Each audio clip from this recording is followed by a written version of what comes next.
Well, what better way to start this episode off with episode number 1, which we have laid out in front of us. This is our budget build. Now, this budget build, as you guys may know, the prices have inflated by 20 to 30% on all the drone electronics across the industry. And it's been pretty rough to actually build something for under 250 bucks. So I did some research online and I scoured the internet for the parts that we're gonna use for this build series. And in total, everything you guys see here on the table, motors, frame, all your flight controller electronics, your ESC, your XT60, your battery, props, receiver, and camera, everything was about 230 bucks. So if you're looking to build this drone, we'll leave a parts list down in the description, and you guys can go and purchase those parts and build along with me. Before we get started, I wanted to talk about, we have a FPV cinematic drone build course that you guys can also check out. We'll leave a link in the upper right hand corner. And then after we're done with this build, we're gonna compare like a $250 build to a cinematic FPV drone build. This is probably double the price here. And when we're done flying, we're gonna compare that and see how they fly together. All right, so I have the frame laid out here in front of me. We got our hardware and our standoffs. We're gonna get this thing assembled, and then we're gonna get the motors on there. So it's pretty simple. You got your main plate here, and then you got your arms, and then you got your sandwich plates here. So we're gonna take these screws, assemble this frame, and then move on.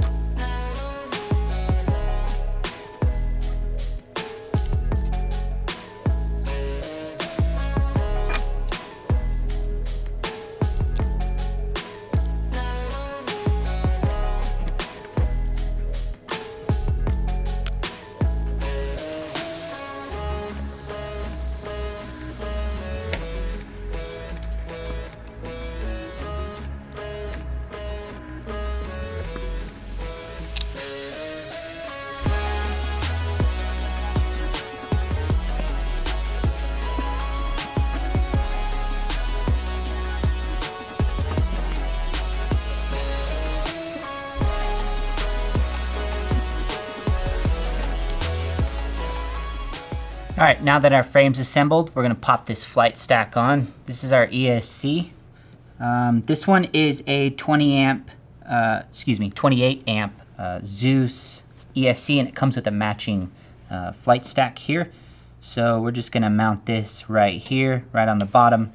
And I put some M3 plastic Teflon nuts to get some spacing in between the flight controller, the ESC and the frame. We're gonna slide that guy on, tighten those guys down. We'll leave the flight stack off for now because we're gonna do some work. So we'll go ahead and tighten that down.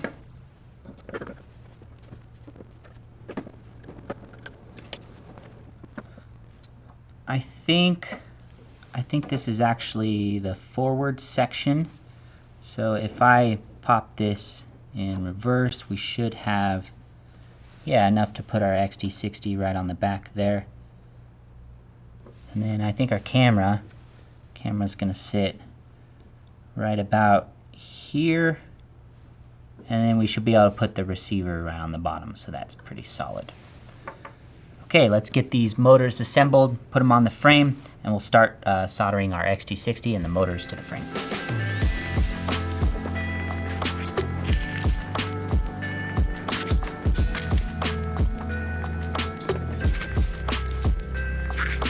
Okay, one thing I want to point out, guys, is when you order these motors here, it actually comes with 2 different sizes. The shortest screw is going to go on the front side towards the ESC when you mount it, and then the longer screw is going to go in the back.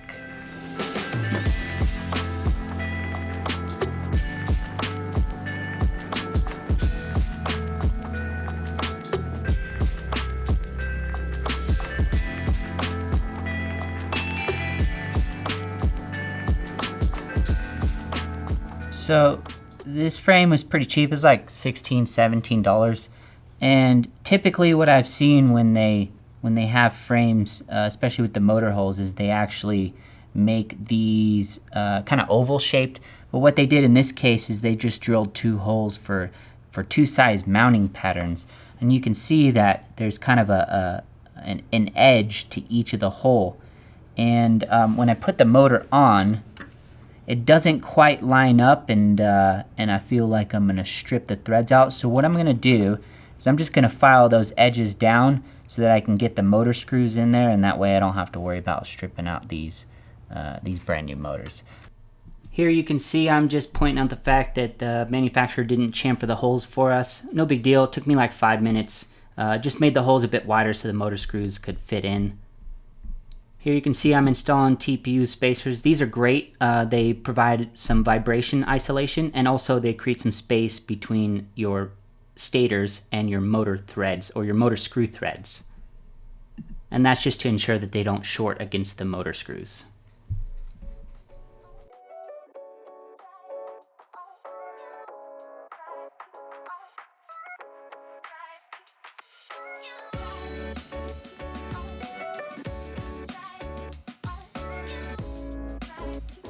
And at this point, it really doesn't matter where your wires go on what pads of the ESC, because we're going to worry about orientation in BL Heli later. Here you can see I'm just laying my XT60 down.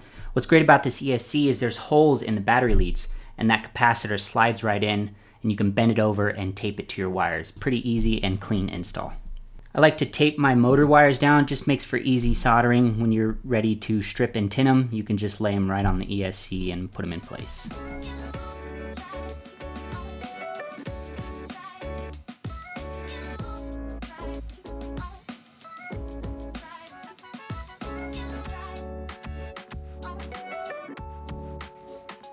So I'm just tinning my pads in preparation for putting the soldering down on the wires and then laying them down on the ESC pads.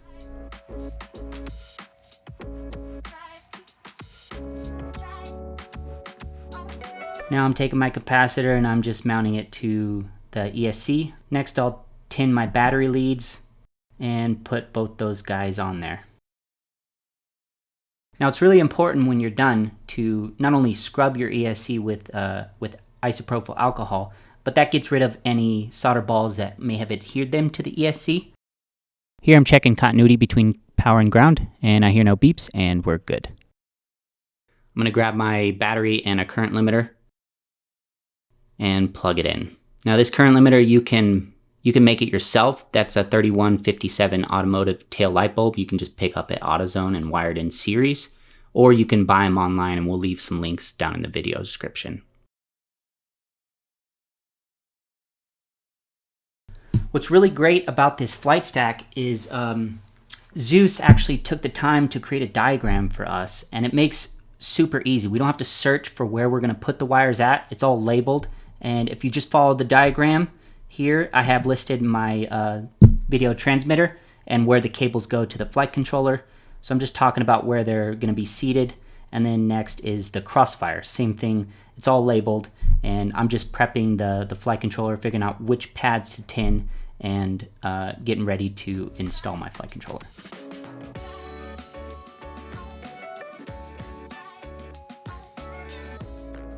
And so now I'm going to mount the flight controller, and if you mount it in any other orientation other than the arrow facing forward, then you'll have to change the flight controller orientation in Betaflight. No big deal, you just change it to 180 or 90 degrees, whatever it is. But in this case, I like to have the arrow facing forward.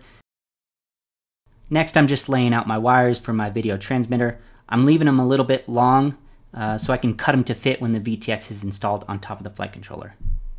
The green wire is smart audio, and that's for future videos. If we want to set up smart audio so where we can change the channel with our transmitter, then that's what that wire is going to be used for. The yellow wire is for video, and the red wire is for 5 volts, and the black wire is for ground. Next, I'm just going to mount my camera. I'm figuring out where to cut the wires. I want to leave it a little bit long so I can adjust the camera too. So I'm cutting it to fit here, and then I'm going to strip and tin these wires and solder that cable in place.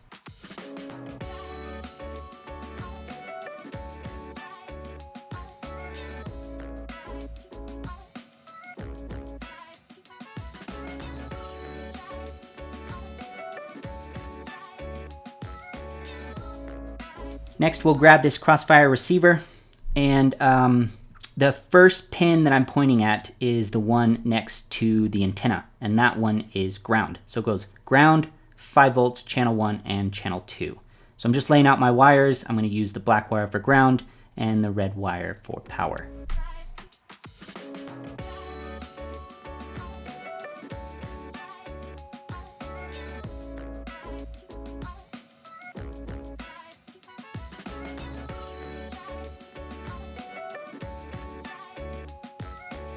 So before I put this ground on, I just want to verify that I'm actually soldering directly to ground.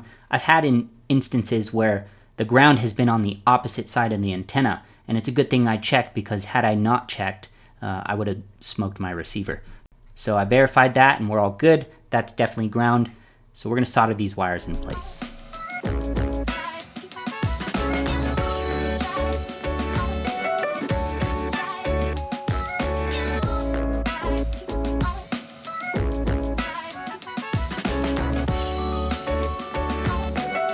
Next, I'm just inspecting it, and I'm going to twist my wires to soak up some of the distance on them. And then I'm cutting this heat shrink here and sliding it over the Crossfire to heat shrink it in place. Some people prefer heat guns. I actually prefer a lighter. It's a little bit more direct and I can control the heat, but also a heat gun works very well too.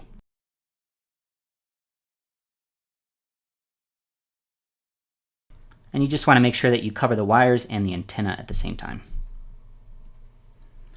So next we're going to mount it right here in the front of the flight controller, right where there's an open space just behind the camera. And then that way I can route my antenna to the outside of the arm and zip tie it in place. Here you can see I'm just plugging in the flight controller cable. First I'm going to plug it into the ESC, and when I plug this in, I want to make sure that the red wire goes to the power side of the ESC before I plug it into the flight controller. Now it is actually possible to plug this thing in backwards. It doesn't matter, it would just say that the white wire would be power and the red wire would be one of your motor signals, which is fine. You're not going to short anything, but it's definitely possible to plug this thing in backwards. So you want to make sure that the red wire is set to the battery side of the ESC.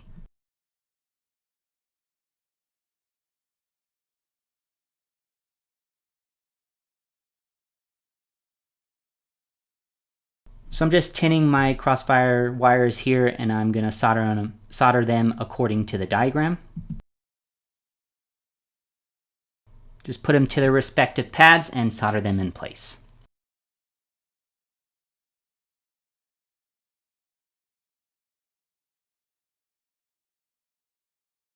Next here I'm just soldering my pads on my video transmitter, prepping them for installation.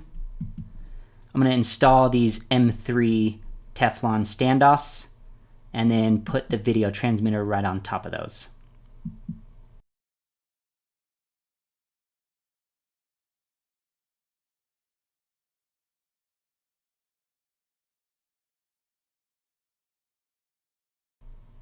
I'll tell you what guys, this Zues company really did a great job with these diagrams. I had a lot of fun building this thing.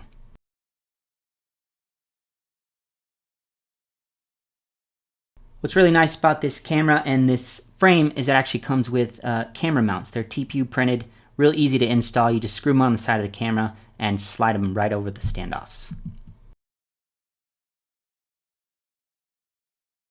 Next, I'm going to mount my video transmitting antenna. You can see here that I'm actually throwing a loop in it, and that's so when I install it and click it into place, I can route it out the backside and it lays nice and flush exactly where it needs to be. Put that top plate back on and zip tie it in place with the provided zip tie holes. And that's it. I had a great time building this thing. One last thing we need to do is just check continuity before we decide to plug in power. I know we checked it on our ESC, but we started hooking up electronics again, and so we want to verify that again before we plug in power. Right here you can see I'm just doing a continuity check between power and ground, and I shouldn't hear any beeps. And so we're good there. All right, that was a fun build. Thank you so much. Let's move on to the configuration in Betaflight. All right, so now that we built the drone, it's time to flash firmware on the flight controller. Before we do that, we got to figure out the target file that we're going to use. To do that, we need to connect to Betaflight. So let's open up Betaflight. and plug in our USB. And on screen, you should see the COM port pop up. Hit connect. And now we'll head over to CLI. We're going to type in version. And we're looking for this particular file right here, HGLRC F722. So that's the target file we're going to use to flash firmware. And before we flash firmware, there's two ways of putting your flight controller in bootloader mode. You can either type BL and hit enter, and it goes into bootloader mode, and up on screen you'll see it'll say DFU in the COM port section. Or you can disconnect USB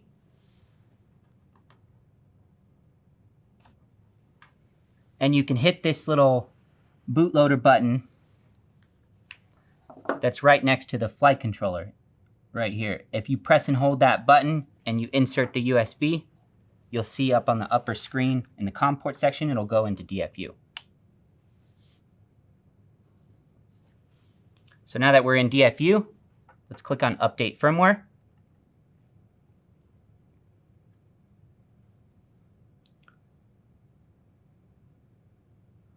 And the target file is going to be F722 right here, HGLRC. And then just go ahead and pick the latest stable version. We'll make sure that full chip erase is selected because we want to wipe everything that's on the board and start from scratch. So we'll click on Load Firmware Online. And then flash firmware.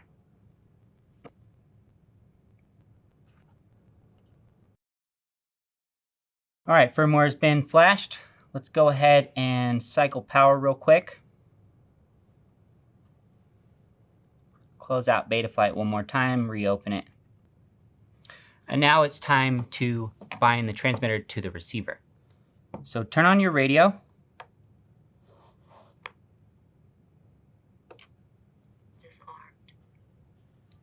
And now what we're going to do is we're going to insert the USB to the computer. And that should power our receiver here. If you look right here, right behind the antenna, there's a little button. You're going to press and hold that button, and it's going to start blinking to be into bind mode.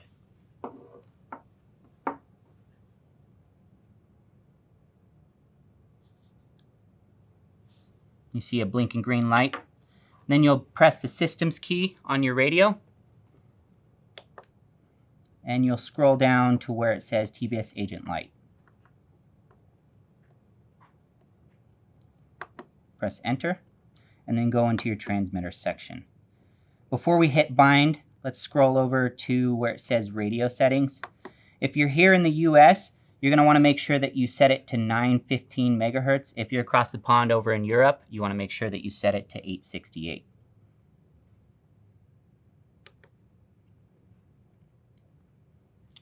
And now that we have a blinking green light, it's in bind mode, so we can just select bind. Hit enter.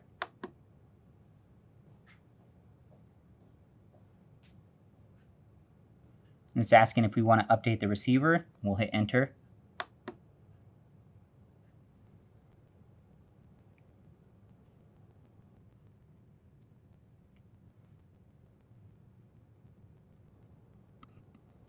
And when it says receiver is loading, don't interrupt. Make sure you don't press any buttons like the return key.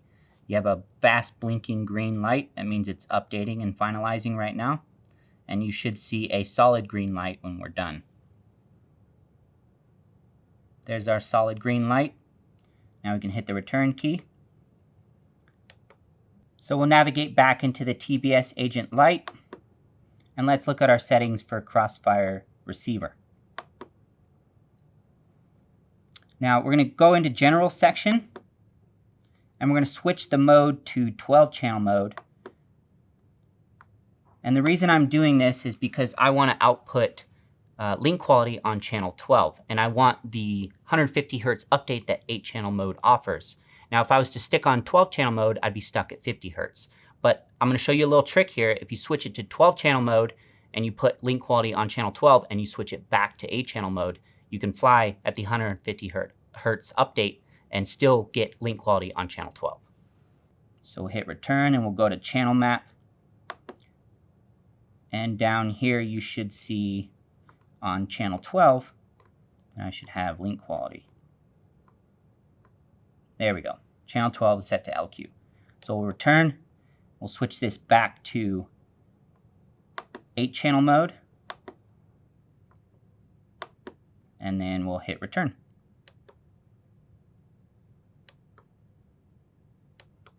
Okay, so we're bound up here, and now it's time to configure this thing. So we'll hit connect, and it's asking if I want to apply custom defaults. I'm going to hit yes, apply custom defaults. We'll press close. So we'll hit configuration, and what we want to do is we want to verify that the ESC protocol is set to DSHA-600.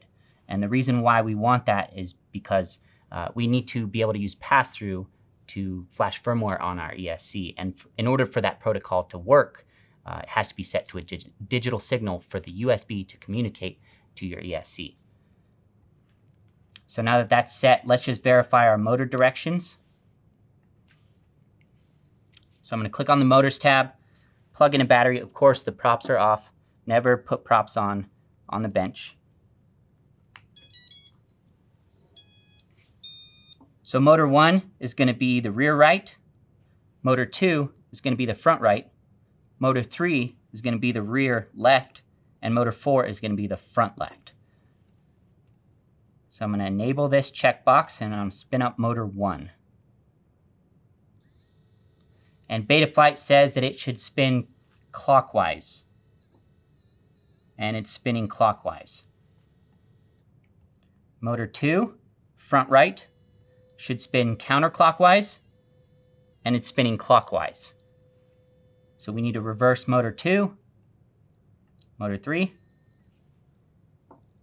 should spin counterclockwise, and it's spinning clockwise. So we need to change motor 2 and motor 3. And I assume motor 4 is going to be right. And it should spin clockwise, yes. Okay. So now that we know the directions that we need to change, we're going to disconnect from Betaflight and close that out. Make sure you're not connected to Betaflight. And then open up your BLHeli-M configurator. So we'll hit connect. And then we'll hit read setup.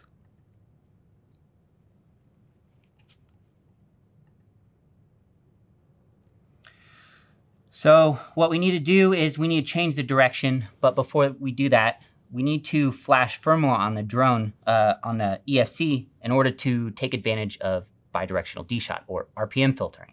And to do that, we need to go click on flash firmware, and then select the version. The version that we want to flash to this ESC is the 16.9. That's the only version on BLHeli-M ESCs that you can use in order to use the RPM filtering. So we'll click on that, and we'll hit flash. And then just follow the prompts for the rest of your ESCs.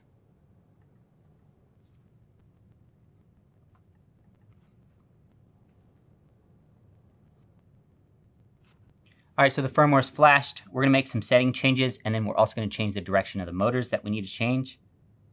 So ESC2 needs to be reversed. And then ESC3 also needs to be reversed. The next change we're going to make, just 2 parameters, is the PWM frequency. I'm going to change that to 48K. And then the motor timing, we're going to set to medium-high. And then we'll hit write setup.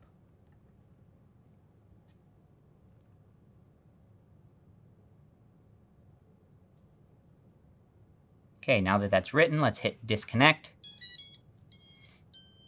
And then we'll close out of BLHeli.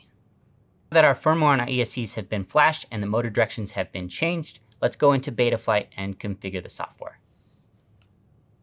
So we'll hit connect. And we'll go over to the ports tab.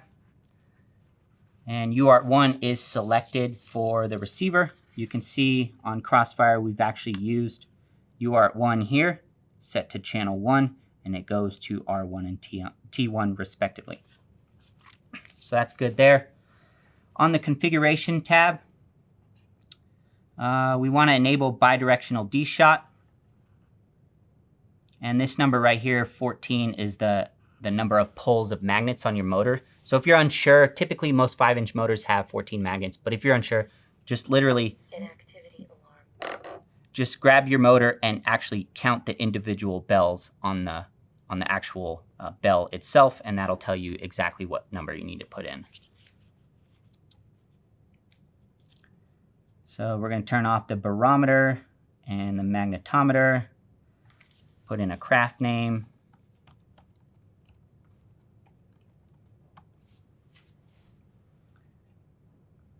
And for turtle mode, we're going to put this at 180 degrees, which means we can arm at any angle. In the event of a crash, we can just engage turtle mode and arm it and flip over using the right stick. Next, we'll set up our receiver. So select serial based and then pick Crossfire.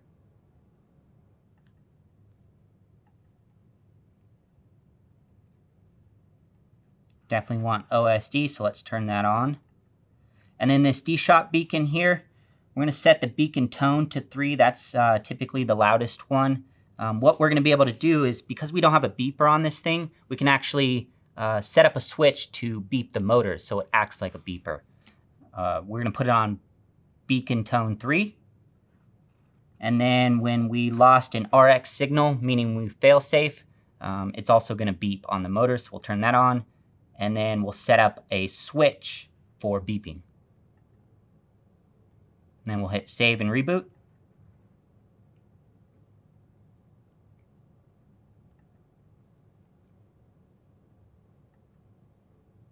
Next thing is power and battery. Just make sure that onboard ADC is set. And for the receiver, we look on our radio here. You can actually see that when I move the roll stick to the right, the roll channel moves. When I move it to the left, it moves to the left. Pitch backwards and pitch forwards. Yaw left and yaw right, and throttle. So our channel map is set correctly, and you can see on aux 8 we actually have RSSI. So we're going to set the RSSI channel to aux 8.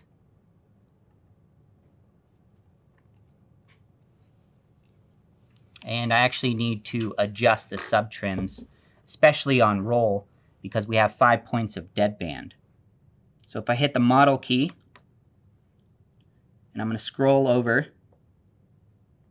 by hitting page to where it says outputs. And this is the number that we're going to change here. Right here is our subtrim values. So on roll, which is channel 1, we need to edit that, and we need to go into the subtrim value and change that until it says 1500.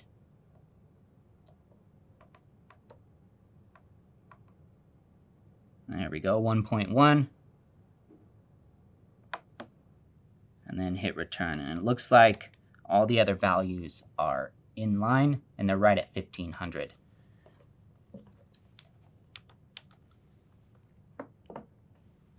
So I'm just going to put in a couple points of deadband just in case the sticks start to jitter on me. I don't want it to drift in the air.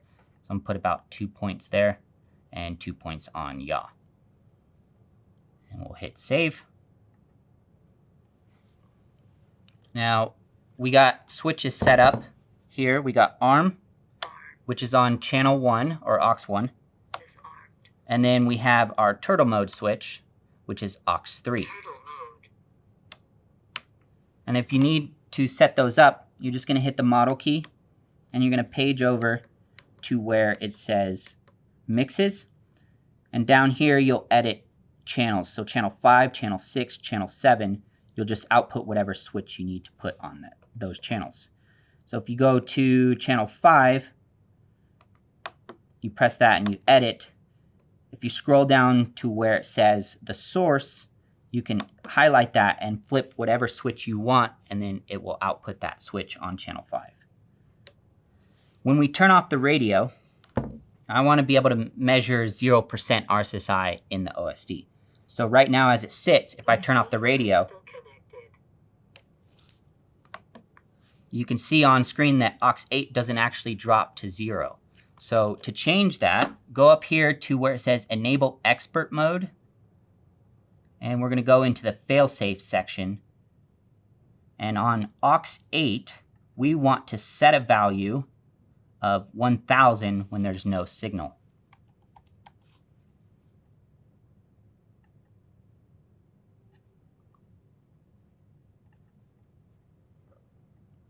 And now if we go back into the receiver tab, you can see that when my radio is off, it's set to 1000. And then when I turn my radio on, it goes up to 2000. So that's what we want to see. So when you fail safe, or hopefully you don't fail safe, but if you do, then your link quality will drop to 0, and that will indicate fail safe. So that's all set up. Last thing we need to do is set up our modes. So we're going to pick ARM, we're going to add a range, and if it's set to auto, and if you just hit your switch, you can see that it changes to aux 1. So we'll slide that over there, and then here's our beeper that we're going to set up. So we'll add range, and I'm going to put it in the middle switch right here. We'll hit save on that. And then for turtle mode, which is this flip over after crash, I'm going to add range, and aux 3 will be all the way down. Turtle mode.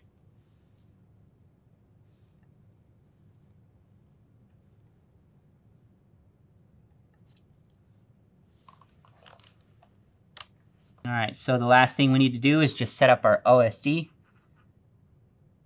what I want to see on screen. And I want to see the average cell voltage. I'm going to drop that right down here. And then I want to see the full battery voltage right here. And then I'm going to drag the low voltage right here. And then the last couple things we need to set up is RSSI. Now you can put this anywhere. I typically like it in the middle of the screen. And then a timer 2, which is our fly time. Put that over there. And then last thing we need to do is just put the craft name.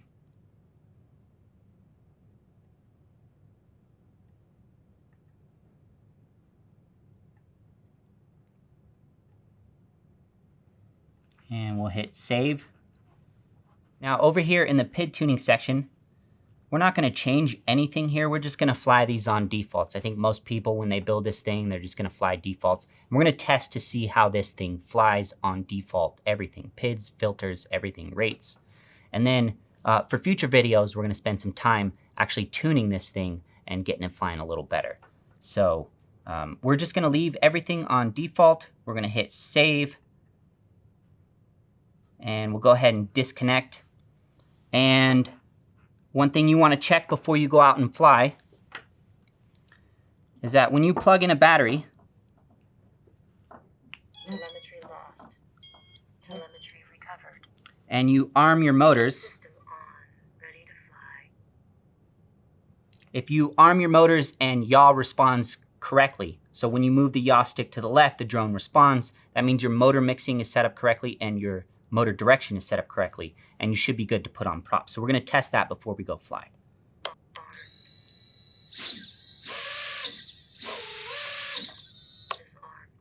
Good. So everything's working as it should. We're going to disconnect the battery.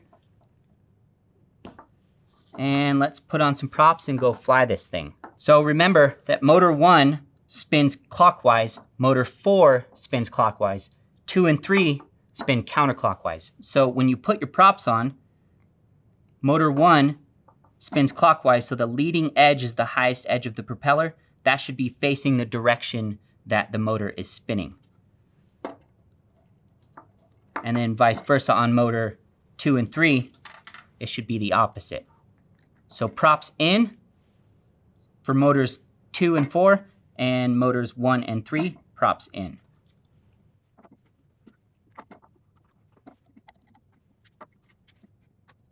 Now that the props are on, it's time to go test this thing and see how this budget build came out. Hey guys, so your build is done. Thank you for joining. We got our props installed, we got our battery plugged in, we're connected to our radio, we have video. So let's give this a test flight and see what Betaflight defaults have to offer.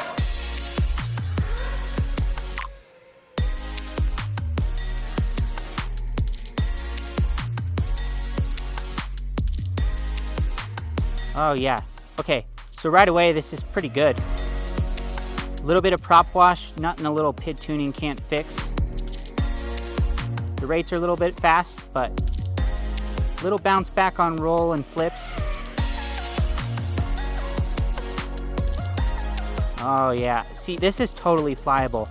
You know, in the 10 years that I've been building drones, I've always tuned my drones because they never flew good on defaults, but this right here is probably the best drone that I've flown on defaults that Betaflight had to offer.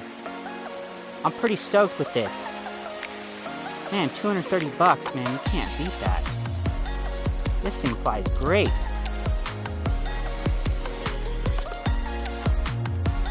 Oh yeah, that was awesome. Thanks for joining me. We're gonna go into depth on tuning this thing in future videos, so stay tuned for those. And thank you for joining me. Drone Doc out.